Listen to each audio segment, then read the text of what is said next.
Doktor, biz hansı zamanda artıq getməliyik uroloqun yanına və deyirik ki, son dəqiqədir, doktor kömək elə bizə. Hansı anda? Mətanət xanım, əslində uroloq deyəndə insanlar düşünür ki, uroloq ancaq kişilərə lazımdır. Ancaq urologiya elə bir sahədir ki, yəni böyrək, sidik hissəsinin diaqnostika və müalicəsi ilə məşğul olan həkimlər və andrologiya bizdə bölməsi var. Andrologiya isə sırf yəni kişi cinsi problemlərlə əlaqədar olan bir sahədir. Nəyə görə bunu dedim, anlatma verdim. Çünki bəzən insanlar uroloq deyəndə düşünürlər ki, mənə uroloq lazım deyil, uroloq kişilərə lazımdır. Xanımlar belə düşünür. Sizin sualınıza cavab olaraq deyim ki, yaxşı olar ki, ildə bir dəfə yəni müayinə olunsun. Yəni bəzən elə xəstəliklər var ki, doğrudan da yəni gizli gedir.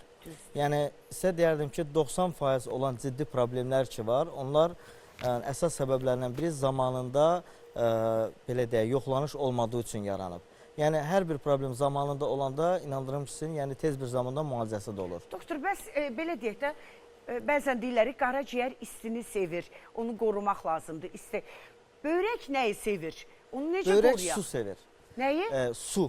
Hansı ki bizim insanlar, yəni bizdə insanlar ən çox çay içirlər, belə deyək, çay deyənə su içir, deyir, bəli içirəm çay, amma çay sudur, çay mayedir.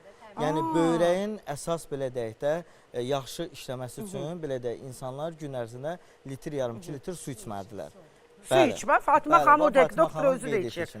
Biz bir də bir şey deyim də, bəzən elə olur ki, məsələn bizim əməkdaşlar, qızlarımız su içirlər, su içir. Deyirəm, ürəyin istəyir, yox, məcbur eləyirəm özümü. Biz məcburuq mu özümüzə bu 2 litr, 3 litr su? Suyu da içmək məncə onun saati var da, yəni axşam saat 6-dan sonra. Yoxsa necədir doktor, onu bir dənə bir anladım bizə.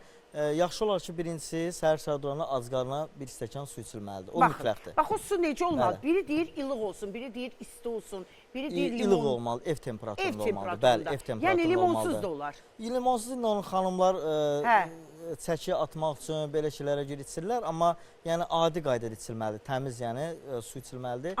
Günə litr yarım 2 litr. Qaldı ki, isti liboy bir problemlər, belə deyək, patologiyalar, əlbəttə ki, böyrək olsun, sidik hissəsi olsun. Qadınlarda məsələn ən çox rast gələn sistit deyilən bir xəstəlik var. Hər qadın demək olar ki, həyatında bu xəstəliyi yaşayıb. O da həmçinin soyuq olanda, infeksion prosesləri var, onunla əlaqədar o xəstəlik yarana bilir.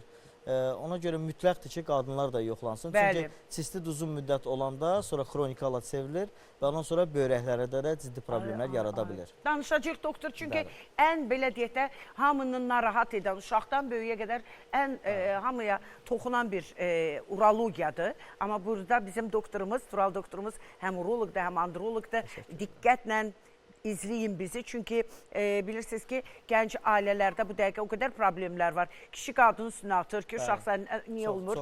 Qadın o deyir, sizin nəsildəndir, o deyir, yox, sizin nəsildəndir. Ailəm qırılır, nəsil və nəsil qırılıb tökülürlər hamısı. Yəni, dava dalaş düşün. Məsələn, xanım, üzr istəyirəm. Həqiqətən elə bir vacib bir mövzuya toxundunuz ki, bugünkü gün sizə dərdim ki, boşanmaların belə 40%-i yəni onunla əlaqədardır və böyüklər, yenə də üzr istəyirəm efir vasitəsiz böyüklərdən, müdaxilələr eləyirlər. Ayrıca bizə yoxlanmaya gəlirlər. Yəni oğlanla qız üzr istəyirəm qalıb qıraqda valideynlər başlayıb söhbət eləməyə. Mənim gəlinimləndir, o deyir yox, mənim oğlumun problemləndir. Mənim oğlum sağlam idi. Danışacaq doktor bu barədə.